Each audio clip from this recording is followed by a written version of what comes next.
pagsasabuhay ng misteryo ng Eucharistia.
Nazareno!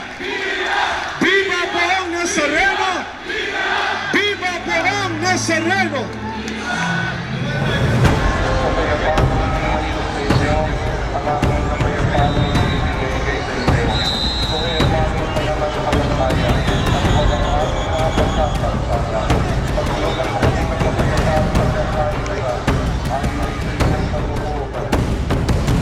Ang krus na dating tanda ng kahihiyan at kamatayan ay naging daluyan ng buhay at kaligtasan.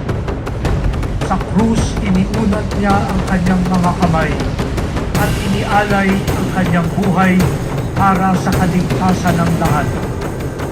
Sa banal na krus ni Jesus, bubukan ang pag-asa at lakas upang pasanintin natin ang ating mga krus ng may pananalig at